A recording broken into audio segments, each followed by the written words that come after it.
If you ever feel like the universe is silent, remember, the loudest miracles arrive in whispers.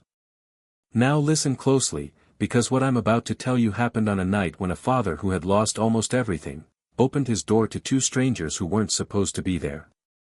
A night that should have destroyed him, instead became the moment that rebuilt his entire life.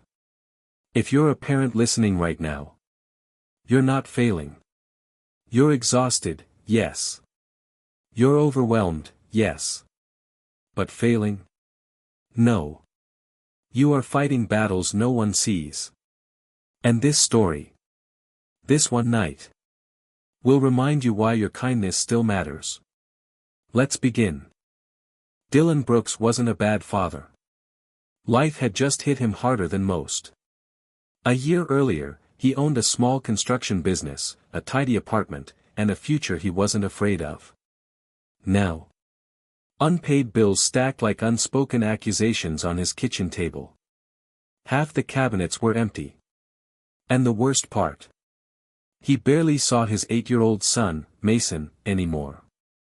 Every time he walked past Mason's school photo on the wall, it felt like a bruise no one could see. That evening, snow hammered his old neighborhood like broken glass falling from the sky. The power flickered. His tiny heater coughed warm air like it was dying too.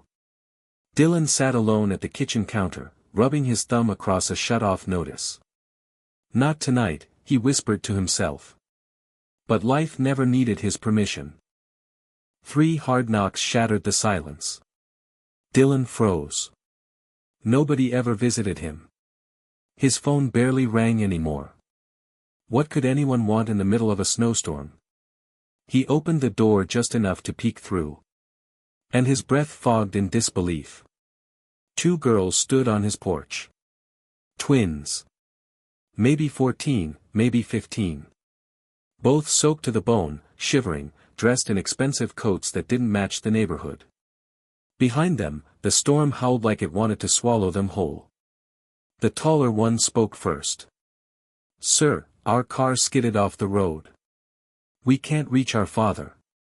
Please, can we stay inside for a little while?" For a heartbeat, Dylan hesitated. He was broke. Alone. Barely keeping himself together. And now he was supposed to take care of 2 teenage strangers. But then, something in their eyes. Fear. Panic. A kind he recognized, the kind his son had the night Dylan said goodbye during the custody ruling. He couldn't shut the door on that. Never. "Come in," he said softly. "Hurry." Snow melted off their hair and clothes, dripping onto his worn wooden floor. One girl wiped her nose with the sleeve of her coat, the other hugged herself so tightly it looked like she was holding her ribs together. They looked out of place. Too clean, too polished, too delicate. Dylan handed them blankets. "Thank you," the smaller twin whispered, voice trembling. They sat near his tiny heater as if it was a fireplace in a mansion. As Dylan warmed water to make hot cocoa from a half-empty jar, he noticed things. Their coats. Designer. Their backpacks. New. Their accents. Soft, educated, nothing like the kids from his block. And yet here they were. Alone in a storm. 2 miles from the nearest wealthy neighborhood. Something wasn't adding up. But he didn't ask. Kindness didn't need a background check. He handed them each a steaming mug. "What are your names?" "I'm Alara," said the taller one. "And she's Ivy." Ivy gave a shy wave, her eyes still wide and scared. As the storm raged outside, the girls slowly opened up.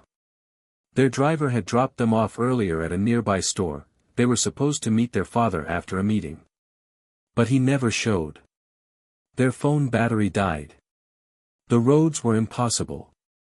And when they tried walking, their car slid into a ditch. They were stranded. Ilara's voice cracked when she said, "We didn't know where else to go." Dylan felt a familiar ache, the ache of helplessness. He sat across from them. "You're safe here. Don't worry about anything. But deep down, he knew that comfort had a limit. He could barely feed himself. And now he had 2 frightened kids depending on him. Still, a father's instinct didn't ask about finances. It simply acted. While the girls dried their clothes beside the heater, Ivy spotted Mason's picture on the wall. "Is that your son?" Dylan swallowed hard. "Yeah. Mason. He's the best part of me." Elara tilted her head. "Where is he now?" Silence. A long, painful silence. Then Dylan answered, voice barely above a whisper. "With his mom. I only see him every other weekend now. Working long hours, losing the business. I didn't fight hard enough." The girls listened, not pitying him, but understanding him. And for the first time in months, Dylan didn't feel invisible. Hours passed. The storm grew quieter, not gentler. The girls started to smile, a little. Ivy asked if she could help wash the mugs. Elara folded the blankets neatly when she saw Dylan was tired. Little kindnesses. Tiny moments. Moments that felt like what a home should feel like. At one point Ivy said, "You remind us of our dad." Dylan laughed softly. "I doubt it." Elara shook her head. "No, you do. You're gentle. You don't pretend you're strong. Our dad, he hides behind money. It doesn't make him happy." That line stuck in Dylan's chest like a stone. Money didn't make him happy either. But the lack of it certainly destroyed him. Dawn finally crawled into the sky, pale and exhausted. The snow had stopped. Dylan helped the girls bundle up and walked them outside. Their car, a luxury SUV, was half buried in snow, tilted awkwardly into a shallow ditch. He rolled up his sleeves. "Let's get this thing out." It took nearly 40 minutes, slipping, shoving, and nearly falling on his back twice, but he got it free. Elara clapped. Ivy cheered. Dylan smiled for the first time in weeks. Before getting in, Elara pulled out a sleek black card from her pocket. "If you ever need anything, call this number. Please." Dylan took it, mostly to be polite. People always said things they didn't mean. The girls hugged him. A warm, clinging hug that felt like family. And then they were gone. Just like that. Snowflakes drifted softly as Dylan walked back inside. The house felt empty again, painfully empty. He placed the card on the kitchen table and stared at it. Just a name. Adrian Hale. It sounded familiar. Very familiar. But his brain was too tired to care. He made a small breakfast, last of the eggs, then bundled up to walk to his shift at the warehouse. Life went on. Quiet. Hard. Slow. Until it didn't. That evening, halfway through packing inventory, his phone buzzed. Unknown number. He almost ignored it. But something told him to answer. "Mr. Brooks?" The voice was deep, strong, and strangely emotional. "Yes." A pause. A quiet inhale. "My name is Adrian Hale. My daughters told me what you did for them last night." Dylan's stomach dropped. That Adrian Hale? The name he'd seen in newspapers. The billionaire tech investor. Owner of half the companies in the state. He froze mid-step. Then Adrian said. "You saved the most important people in my life. You opened your home when you had nothing to offer but kindness. I don't know how to repay that." Dylan whispered. "You don't owe me anything, sir.